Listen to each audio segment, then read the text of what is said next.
got ourselves a new waffle maker and we have been having way too much fun with it. But not only having fun, realizing the versatility of that thing. It's like an amazing all-in-one cooker. If you're cool with all your food having the waffle grill marks, I'm totally cool with that. then it's amazing. You can make paninis, you can cook eggs in there. And it's all non-stick. You just set it and forget it. You close the thing and you have this amazing waffle structure. It's yeah, awesome. It's like an oven, a deep fryer, a panini press. Yeah, one of the greatest ways to not use so much oil but still get crispy results. Waffle maker, what? So we're gonna do 6 recipes? 6. We had 5 and then we have 1 bonus we're gonna throw in for you guys. Boom. We're gonna give it to you now. The grilled lettuce wedge Caesar salad is a thing you've probably either seen before or you're very confused as to why someone would grill lettuce. Two You're like, options. that's gross, why would you grill lettuce? But grilled lettuce is delicious. You get it a little bit warm, it's crunchy, it's a little delicious-y, all kinds of stuff. So what I did, I wanted to have these like croutons, so I took some bread, I sliced the bread, and then I cut up some sun-dried tomatoes. I put that on the bread and sprinkled some Parmesan cheese. And then I just threw that in the waffle maker with a little bit of oil, and then I put some cherry tomatoes on the side. So when I cover that, the tomatoes are gonna get all nice and warm and blistery, and then the bread is gonna be turned into like a big crouton kind of thing. Parmesan gets encrusted right into the bread. It gets, and so do the sun-dried tomatoes. They kind of become one with the bread. And then when you take that out, you can cut it up and make these like little croutons. I took the romaine lettuce, I cut it in half, put a little bit of oil on there, and then just put that right in the waffle maker and closed it. And I just cooked that for like a minute or two until it got a little bit of those nice waffle marks in there. Took that off. You kind of sprinkle over the tomatoes, sprinkle over those croutons that I cut up, and then just some Caesar salad, and you have yourself like a nice, refreshing, sort of probably lunch. It's almost like a salad and a sandwich combination.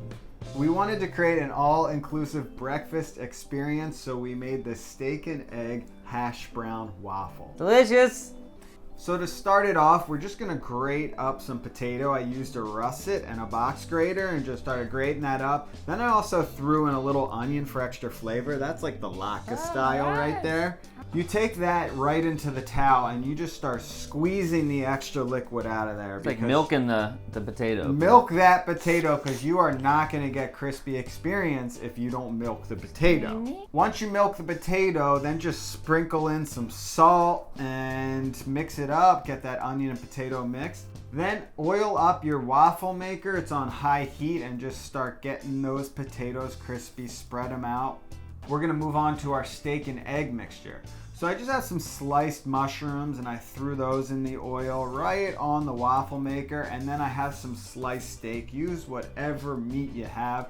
I tossed that on top of the waffle maker and just closed the door on that experience for about 2 minutes. That's all it takes to get some serious waffle. While marks. that's going on, you got to make the egg mixture. You make the egg mixture. So I just took 1 egg, that's all you need because it expands, and a little bit of sour cream. Open up the lid of the waffle maker and you've got waffle marks on that steak. Pour in the egg right on top of that and just shut it. And in about a minute, minute and a half, you're gonna have fluffy, delicious eggs. Fluffy, steamy eggs. Open up the waffle maker at about a minute and a half and just sprinkle on a little bit of cheese. Close it again for about 30 seconds. Get that melted. Now we're gonna remove the egg. At that point, it's a great time to flip over those potatoes because the bottom of the waffle maker usually gets a little crispier. So flip those over and cook it for about a few more minutes until you get ultimate crispy levels. Take that thing out, top it with your egg and steak and mushroom experience. Hit it with a little bit of ketchup. Look at that, an all-inclusive waffle breakfast fiesta. Boom-yakasha! Let's get Chinese on this motherfucker! This next dish, I wanted to incorporate sort of like a scallion pancake with a waffle and sesame orange chicken and all kind of like the ultimate Chinese waffle, right? So what I did was I took a bowl and I beat 1 egg into that. And then I added some soy sauce. Squeeze a half juice of an orange, a little sesame oil in there, a little bit of water, and then I threw in some flour. And just kind of flour that in. Keep adding a little flour until you get this like pancakey looking batter. Just look at it. You see, You it's heard the nice. man, flour it in. Flour it in, right? Then I took a bunch of ginger and scallions and threw them in there. I threw in some chopped up chicken thigh, put in a little bit of salt, and mix it all together, and here we are getting ready to make this ultimate mega waffle Chinese experience. Oil the thing, pour the mixtures in there, then sprinkle sesames on top. So when it closes, which we're doing right now, it's gonna kind of cook in there and toast the sesames and all kinds of stuff. You let it cook for like, I don't know, 6 minutes or so. You'll see, it's gonna look incredibly delicious. You pull that top back, and voila, you see those two bodacious bastards just sitting there having a good time. You pull them out, and then at that point, you can top it with whatever you want. I use a little bit of that hoisin sauce, some scallions, and some bean sprouts. And this is Chinese and a waffle. Have you heard of the Fawafel? Of course you haven't, because this is the first time it has ever existed. Ever. I've seen the falafel in the waffle maker, but we took it a step further. First, we got to make a nice little falafel mixture. Very simple. Take some dried chickpeas and just soak those overnight so they expand. That's what you have right here. Drain those off, throw them into a food processor, add about half an onion, a garlic clove. I didn't have any parsley or cilantro, which gives it the green color. But you know what I did have was the spinach. So I tried that for the first time and it worked out great. Added a little lemon zest for some extra flavor, and then salt, pepper, and oil. Mix that up until you get a nice consistency that can sort of ball together. Then I whipped out some pizza dough. Any type of dough you have lying around, you can of course make it homemade, but I had some from the store. I rolled that out into a nice little circle and sprinkled on some smoked paprika. Oiled up our waffle maker, and I placed one clump of falafel mixture on one side and then a nice little round circle of the pizza dough on the other side. Closed it off. So after a few minutes, that pita is going to be completely cooked, just like that. The falafel's ready to turn over. Like we said, the bottom's going to get a little more crispy. So flip that over and let that cook for just a few more minutes.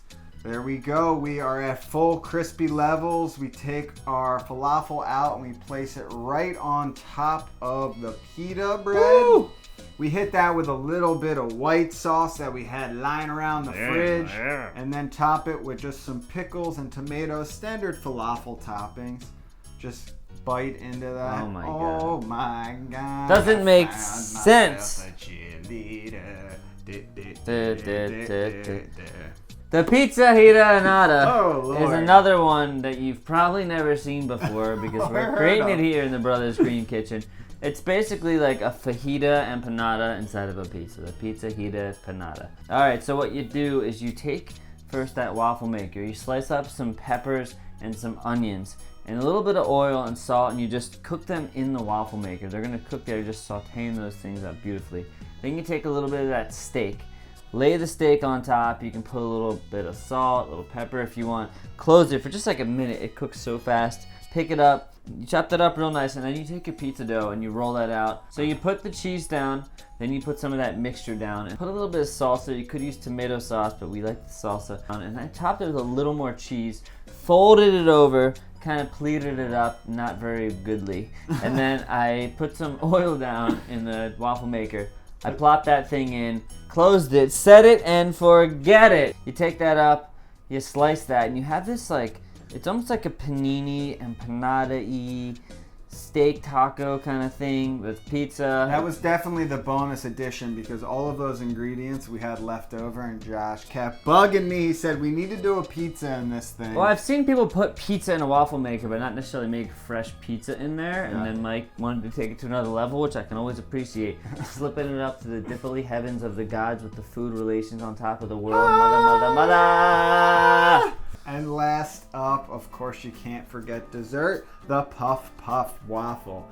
I started out with some bananskis and I just sliced those up nice and thin. And then I took some puff pastry and just rolled it out a bit. Scooped on some peanut butter, that's your bottom base, and then top it with those bananas, and you can't forget the marshmallow experience. It just adds to the creaminess of the whole thing. Fold that over nicely, just like that. Pinch the sides and throw it into the waffle maker. And it looks like a big mass right now, but the waffle maker will take care of it. It will spread it out into a beautiful little thing. In the meantime, I made a quick little chocolate sauce because the girls are never satisfied until they end a meal with chocolate. We've realized that over the years. Chocolate sauce with a little bit of chocolate powder, some honey, and then a little bit of almond milk. Mix that up, nice and creamy. Then I open that waffle maker and holy Lord, look at that thing. The puff pastry is beautifully golden brown and crispy. Took that out, sliced it in half, topped it with 1 scoop of ice cream, and then drizzled on that chocolate sauce. It was a very interesting experience because you're used to the waffle consistency out of the waffle maker, of course, but this was puff pastry and it was extra flaky. It looks like the same thing. Yes. I was like, dude, again, we've had pizza, we've had waffle, falafel, whatever, and you cut into it and it's like, yes. It's got a whole different thing. Such a different experience. Yummy, yummy, yummy in my tummy. We hope you guys enjoy these 6 crazy delicious meals to make full-on meals with the waffle maker. Please subscribe below because you know you want to. Click like the video. It makes us feel much morally better about our own egotistical selves. More importantly than all that bullshit, get creative. Tell us what you've made in the waffle maker and what you want to make. Adios. Yeah. Hey, before you adios, we also have an awesome store. You can buy Brothers Green merchandise. Not waffle makers. Yeah, not waffle, but we forget to push that. We've got all these Brothers Green t-shirts. Go to brothersgreen.com. Click on the little store link. Is that right? It's called store link. Store. And also in the description, if you just click on the shop link, it will take you there. Get some Brothers Green gear. Support. Regulate yourself. Instagram yourself. Twitter.